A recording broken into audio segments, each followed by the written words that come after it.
Ladies and, ladies and gentlemen, welcome once again to the Lenny Robbins YouTube channel. Know your politics. Let's come together to create a better understanding for each other. Now, I've been talking about this for quite a number of time. In many of my videos, I always repeat it. As I've always said, repetition is one of the greatest learning tools for all of us. It takes us around the learning curve. For some of us, the curve is long, it's really deep and all of these things, but time consuming and all of that. But eventually, we all got to get around that learning curve. And repetition is one of the cornerstone of that learning curve.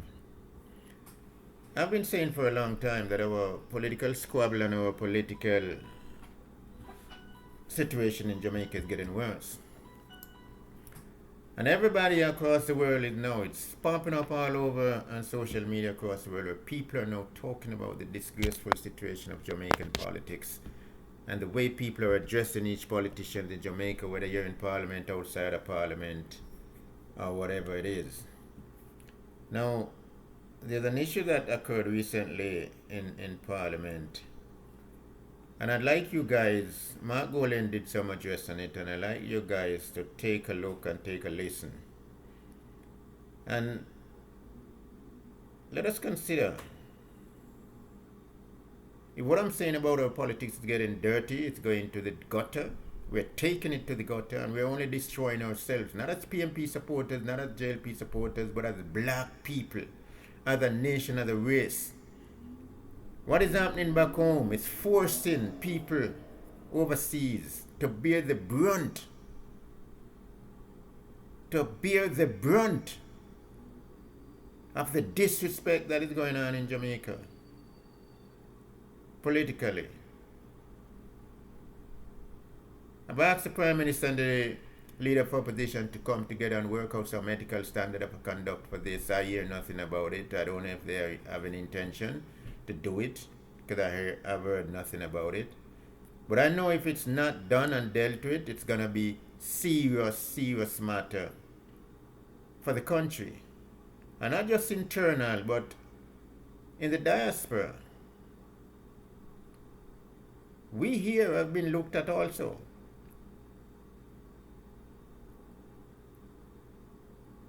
We here in the diaspora are asked to help to bear the brunt of this disrespectful behavior that is happening in Jamaica in our politics. Now, as I said, there's a recent incident in the parliament where the Prime Minister, from report, asked someone on the opposing side, told him twice to shut up. I'm going to play a video for you and listen to Mark Golan and just comment whether Mark Golan is right or wrong, or the Prime Minister is right or wrong to tell a man to shut up. Under any circumstances, is he right or wrong to tell a person to shut up in Parliament? Ladies and gentlemen, listen. The last issue I wanted to address today relates to the squabble that took place during the proceedings of Parliament yesterday, and which have been covered by at least one media house, and I believe in social media, alleging that, or saying that the Prime Minister was calling a member on our side a bully, and so on. Now, for those of us who were in Parliament and who witnessed this, it's quite clear that the squabble began when the Prime Minister told that member to shut up. When the member responded and said, "What did you say?" He repeated it and told him to shut up. This was in the context of the member speaking to the question of Hansard, being asked to verify what had been said previously in the same proceedings, which were the subject of a dispute. It is those two unparliamentary statements by the Prime Minister which led to that squabble, and ultimately resulted in him calling the other member a bully, etc. And that is how, unfortunately, the reporting of it has not been balanced or accurate. And I really think that it was unseemly for the Prime Minister of the country to descend into a squabble of that nature, which he really initiated by calling the member up, telling the member twice to shut up, and the Prime Minister ought to apologize to the Parliament for having effectively kicked off the series of engagements between the two of them, which led to a protracted and unseemly squabble in Parliament yesterday, ultimately resulting in the Speaker having to suspend the sitting for a period of time to allow tempers to cool. And I'm saying that this morning because I don't think it's fair or balanced the way in which it's been covered, and the Prime Minister ought to do the right thing and apologize for his role in it. This issue I wanted to... Ladies and gentlemen, here we go. Is it? What do you think about this? Because is the Prime Minister right to do what he did? Is Mark Golden right in his assessment of the situation? We don't have all the facts, but we can try our best to make some understanding of what is happening in Parliament. Sorry about that interruption. As I've said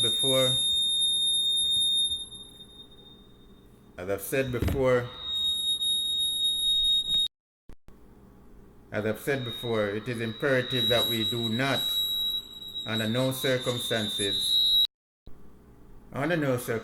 should we allow our politics to continue the way it is continuing. I've been trying to make this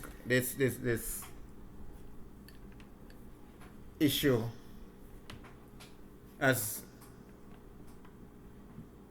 indelibly in the mind of Jamaicans, of our own people back home, as political supporters, as politicians on both sides of the fence.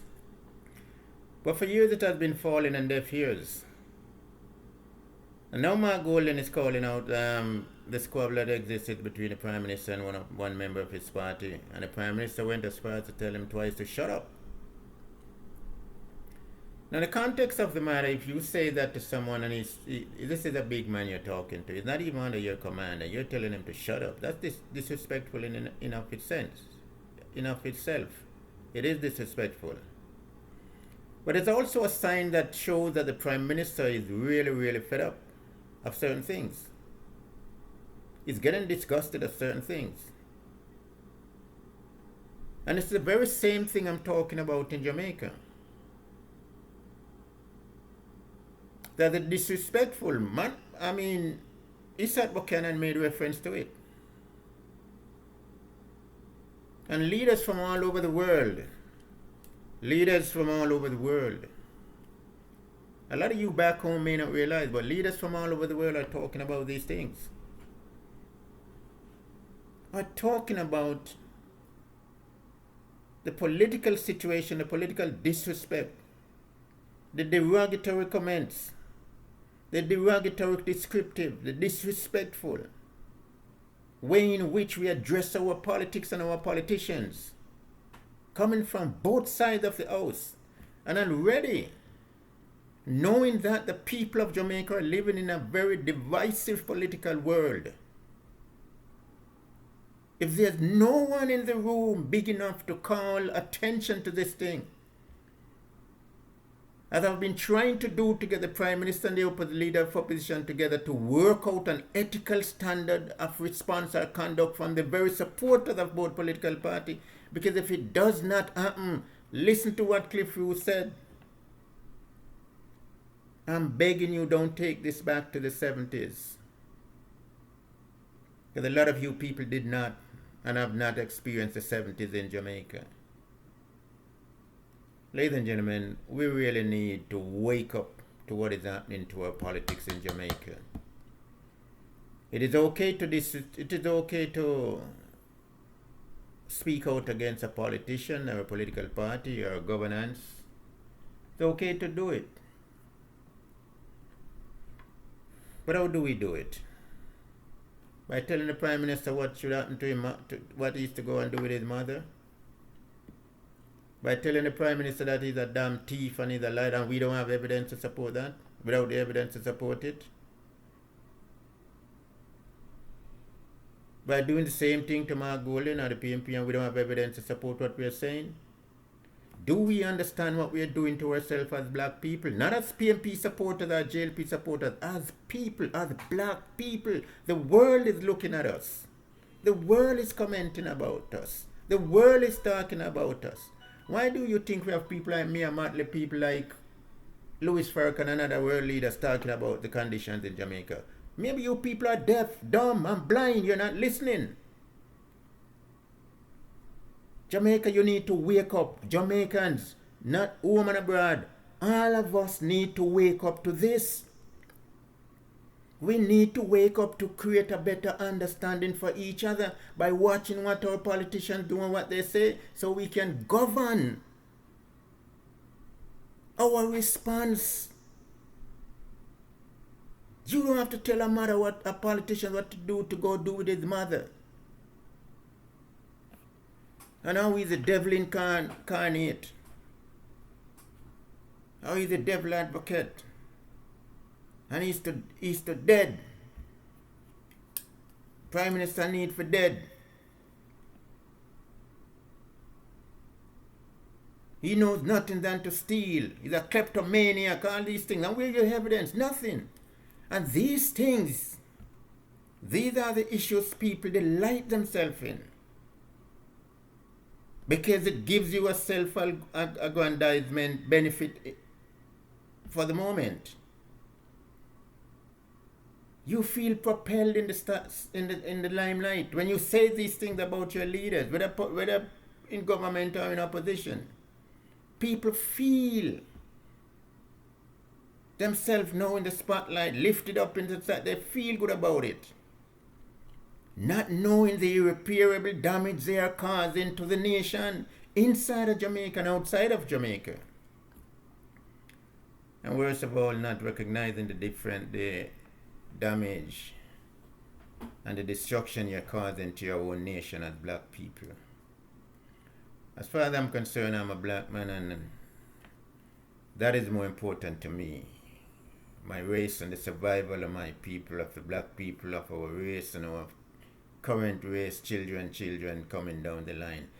Those things are more important to me than the People's National Party or the Jamaica National Party, Jamaica Labour Party. Those things are that my race and the survival of my race and the quality of life my race is going to live, the opportunity my race is going to get to show them real potential is far more important to me than saying Mark Golding is a thief or saying Andrew Holness is a thief, or even cursing out JLP, cursing out PNP. I don't see where that is going to get me, my children, or us as a race. I don't see where it's leading us except to the gutter. Down to the gutter. Ladies and gentlemen, if you get this far in this video, I'm going to ask you to like, share, leave a comment, and subscribe to this video. We appreciate those who are already subscribing, and we want to grow this channel, so we're asking those who have not yet subscribed, subscribe to this channel, leave a comment, tell us if we're making sense or we're not making sense, because it's imperative. It's imperative that not only PNP survive or JLP survive, but Jamaica survive as a nation, as one people, black people. We need to survive. We need a good quality of life. And we have to move that needle for ourselves. Not the Prime Minister, not the leader of opposition, or if he should become Prime Minister. I've said it before. The leaders you are. There's a video out there, publishing shortly, about leadership style in government organization. I don't think the leadership you are seeing in the opposition is the leadership you're going to see when they're in governance, when they become the government. Because there's so many other influencing factors to determine what kind of leadership or who the leader you become, or the leader you are in government. Ladies and gentlemen, welcome once again to the Lennie Robbins YouTube channel. Oh, let's come together. Know your politics. Let's come together to create a better understanding for each other by watching what our politicians do and say. As I've always said it, it's our existence that is threatened. It is our existence that is in question. We the people, not the politicians. All of these politicians, you tell me when last you ever heard an existing politician or a retired politician cry out that he's hungry. He doesn't know which built up here. Ladies and gentlemen, we are the building blocks of Jamaica. Jamaica, blessed love to you once again. Over and out.